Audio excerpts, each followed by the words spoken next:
got a cow. She's just kind of laying by herself, which is very weird. Let's go see what's going on with her. Crikey, look at the size of that guy. Holy cow. One bite from him and you could lose your whole hand. I'm going to move my leg away very slowly. I don't want him to turn and take my whole leg right off. That's a Minnesota python right there. They're extremely dangerous to little tiny crickets. Probably have a pretty little sucker though, ain't he? Oh yeah, get him, get him.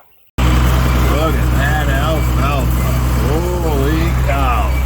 Holy cow. Them are some big, beautiful windrows. A lot of beautiful cow chow down here. Woo, Nelly. Yeah, this is an 8-acre field, and there's springs underneath it. And it is an absolute beast with alfalfa and grasses.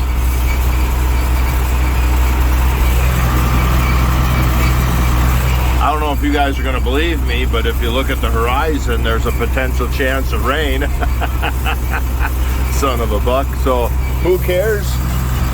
I cut it last night. It's green and it's wet. We're just going to wrap it and bale it, or bale it and wrap it.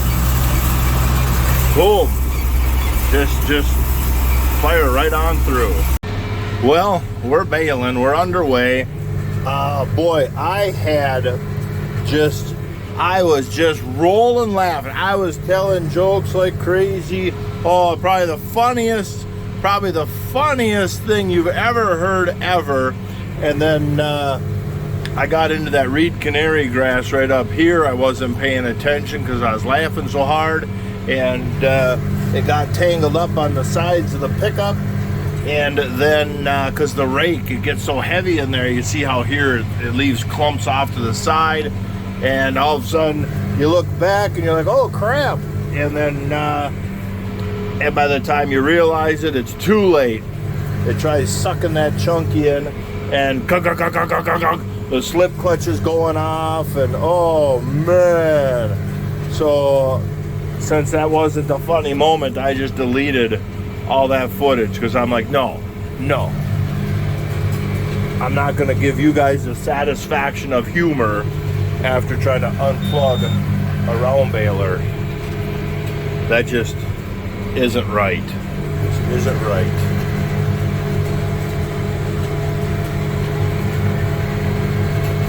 So better luck next time. I'm tempted, oh, there it goes. Now we're not getting net wrap going, but try it again.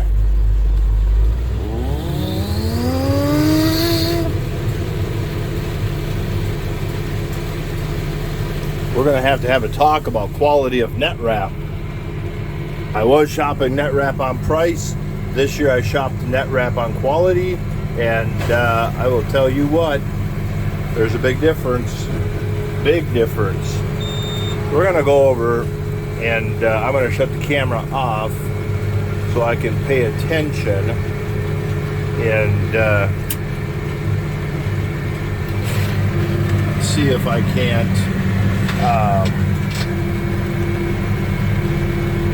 there's a little wad right there.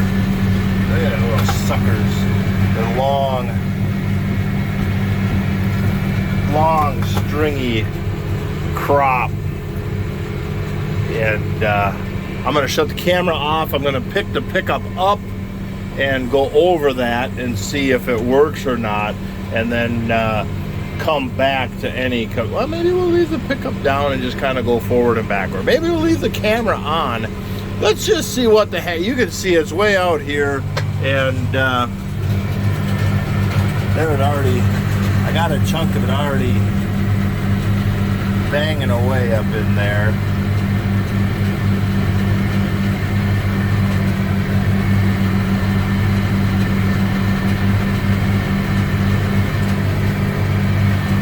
I should just leave this piece.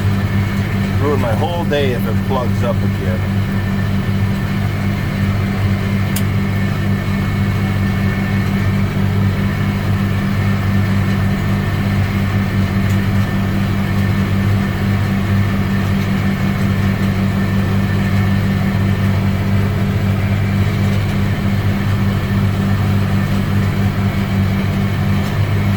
It seems to work a little better.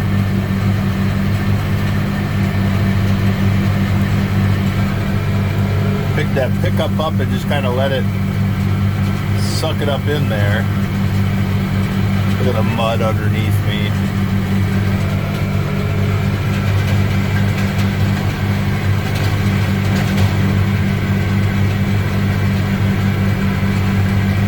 Yeah, I don't like this stuff. This canary. Crazy as heck.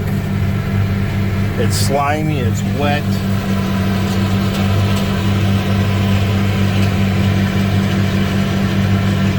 Well, that's what we're gonna get. Oh, near miss, near miss. Better write that up in the work, in the job profile. All right, let's get back to alfalfa where we can get something done. Yeah, that canary grass or whatever the heck that is, I thought that's what that stuff was. That's swamp right there. I went an extra few feet. On a dry year, you know, you can sneak out that extra few feet. But on a wet year, a guy ought to stay back 30 or 40 feet out of that stuff.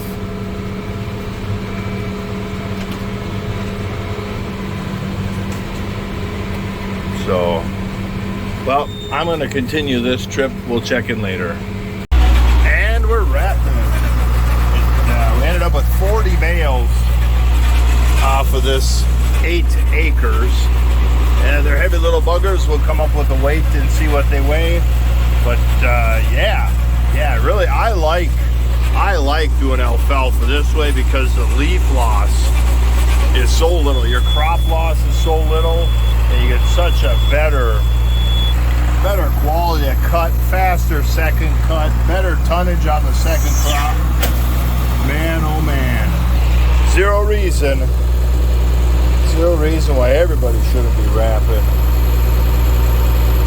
Just a fantastic way to put up feed.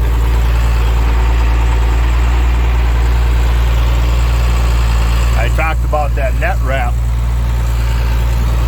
the stuff I had before. Last year you would, if you bumped the bale with your axle, you'd tear it. You didn't even have to have a sharp knife to cut it. You just took a hook knife and kind of snagged it. And this stuff here, holy cow, if you don't have a sharp knife, you're not getting this stuff off that bale. That is some tough stuff. I'll do a separate video on that one. How come every day feels like a long day?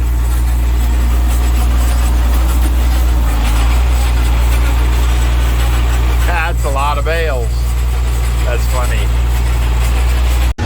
Well, we got that field baled and wrapped. 40 bales. 40 bales. Boy, they feel a lot heavier than the other bales at 1,100 pounds. So are these 1,300 some pounds? They sure feel like it. Boom, they'd get on that wrapper and flop, kabang. So I'm heading over to West Rock. We're going to load up a load of straw, kind of clean up some of them ugly bales that are left, and then get home. And that cow that we were looking at, we're going to see if we can't catch her in the corral, get her a trough of water and feed for the night. And the hoof trimmer is coming out on Tuesday, and you know, you feel silly, like all of a sudden she has feet issues. I mean, you could see that a lot of them old cows, you know, like, yeah, we could have the hoof guy out someday. But they never gave any symptoms. They never gave, you know, any indication that their feet were bothering them. And then all of a sudden, she just like, boom. And I mean, I don't know of any herd. Well, I know of a couple herds that have a watcher over the herd like Karen. But I mean, you got a person that's with them cows an hour a day, every day, just literally grooming and checking them over. And number 70. But the thing is, when you're out there checking them out, they're not walking around. They're all standing next to you getting scratched, or they're laying down. So, yeah, kind of weird, but we'll get her fixed up.